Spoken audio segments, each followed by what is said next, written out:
मध्य प्रदेश में बुलडोजर अब कानून व्यवस्था और राजनीतिक पहचान का एक अहम हिस्सा बन चुका है। नमस्कार, मैं हूं अनुराग द्वारी और बुलडोजर न्याय पर हमारी एक खास पेशकश है। तो मध्य प्रदेश में बुलडोजर 2022 के खरगोन दंगों के बाद देश भर में चर्चा का विषय बना। 2022 में आखिरी दफे इसका आधिकारिक आंकड़ा मिला था, जब सरकार ने बताया कि 2020 और 2022 के बीच भू माफिया के खिलाफ अभियान चलाकर उसने 18,146 करोड़ रुपए की 21,502 एकड़ जमीन को माफिया के कब्जे से मुक्त कराया। बताया गया कि राज्य सरकार की 15,397 एकड़ सरकारी जमीन पर माफिया का अवैध कब्जा था। इसके साथ ही 6,105 एकड़ निजी जमीन को भी भू माफिया से छुड़ाया गया। इसी दौरान 9,896 अवैध अतिक्रमण भी हटाए गए थे। ये भी दिलचस्प आंकड़ा है कि उस वक्त यानी साल 2018 में जब बुलडोज़र से न्याय की अवधारणा या अन्याय की अवधारणा बनी, तो 22 लाख रुपए में बिकने वाला बुलडोज़र आज लगभग 40 लाख रुपए का है और जो घंटों में इसका किराया होता था उसमें भी कई गुना का इजाफा हो गया है।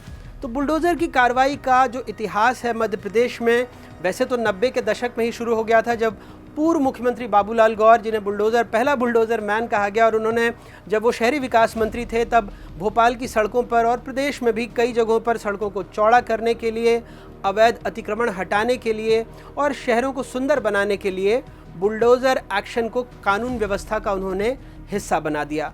लेकिन बुलडोज़र से न्याय का असल सिद्धांत 2018 में जब कांग्रेस की सरकार थी, कमलनाथ की सरकार थी, तब शुरू हुआ। इंदौर में एक कारोबारी और एक अखबार के मालिक जीतू सोनी, जिन पर कई तरह के मामले थे, 64 अलग अलग थानों में मामले थे, उनके होटलों पर बुलडोज़र चला।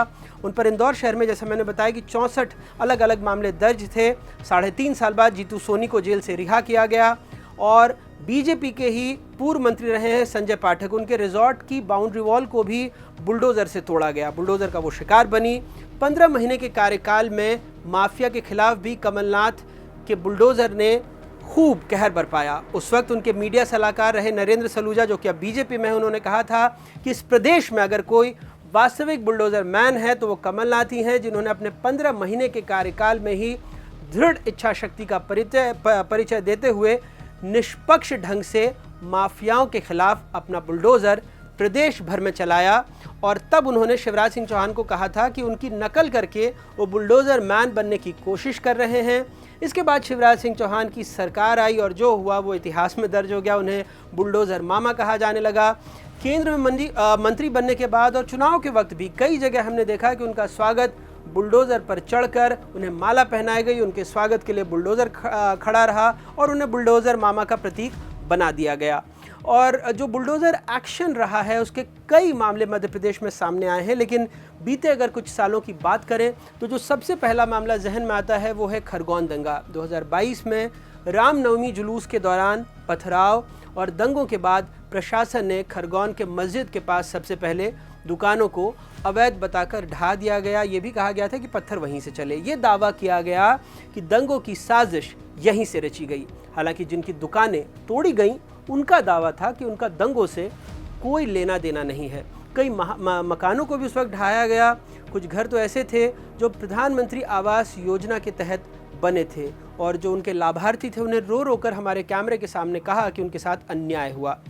मंडला में कथित गौ तस्करों के घर ढहाए गए। 2024 में मंडला जिले में गौ तस्करी के आरोप में 11 लोगों के घरों को बुलडोज़र से ध्वस्त कर दिया गया था। प्रशासन ने बताया कि आरोपियों ने सरकारी जमीन पर अवैध निर्माण कर रखा था, जिसके बाद सभी आरोपियों के खिलाफ NSA के तहत कार्रवाई की गई। राष्ट्रीय सुरक्षा कानून के तहत उन पर कार्रवाई की गई। सीधी का पेशाब कांड आपको याद होगा, जहां बीजेपी नेता का मकान तोड़ा गया। 2023 में सीधी में एक आदिवासी युवक पर पेशाब करने वाले बीजेपी नेता प्रवेश शुक्ला का जो घर था उसे बुलडोज़र से ढहा दिया गया था।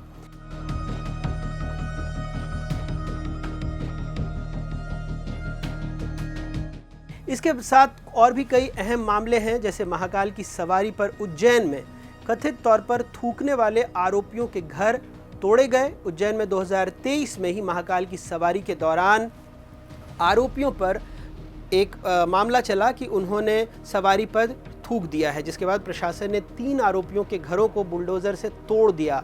हालांकि बाद में जो गवाह थे उन्होंने आरोपियों को पहचानने से इनकार कर दिया। ऐसे में सवाल ये उठता ही है कि जिनके घर तोड़े गए क्या वो सही था। छतरपुर में हाल में ही महाराष्ट्र में एक शख्स की टिप्पणी से नाराज लोगों ने प्रदर्शन किया। प्रदर्शनकारी जब थाने के पास पहुंचे तो उन्होंने थाने पर पथराव कर दिया। इस पत्थरबाजी में 2 पुलिसकर्मी बेहद गंभीर रूप से घायल हुए थे और 5 लोग इसमें घायल हुए थे कुल। पथराव का जो मुख्य आरोपी था हाजी शहजाद अली, उसकी लगभग 20 करोड़ रुपए की हवेली, बड़ी आलीशान हवेली दिखती थी, उसे जमींदोज कर दिया गया था। पर इस दौरान ही उसके कैंपस में खड़ी गाड़ियों पर भी बुलडोज़र चल गया। तो सवाल ये उठे कि चलो ठीक है, हवेली तो मान लो अवैध हो सकती है, क्या ये गाड़ियाँ भी अवैध थी?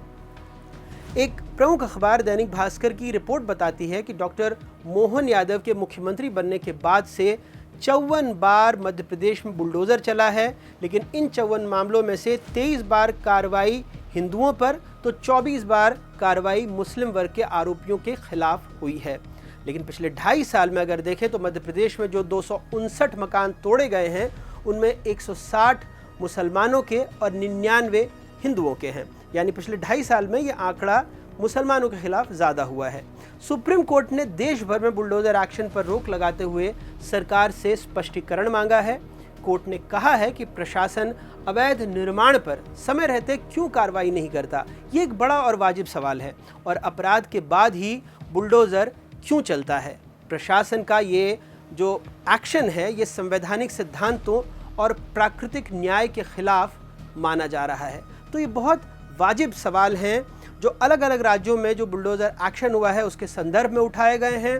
और मध्य प्रदेश में भी हमने आपको सिलसिलेवार तरीके से बताया कि कब से ये बुलडोज़र को न्याय, या अगर आम जनता की भाषा में कहें, जो पीड़ित लोगों की भाषा में कहें, तो अन्याय का प्रतीक बना दिया गया और इसके सियासी इस्तेमाल भी हुए। अब सबकी नज़रें सुप्रीम कोर्ट पर ही हैं कि आखिर वो इस बुलडोज़र न्याय के खिलाफ ब्रेक लगा पाता है या नहीं, और अगली सुनवाई में सरकार की, प्रशासन की क्या दलीलें रहती हैं।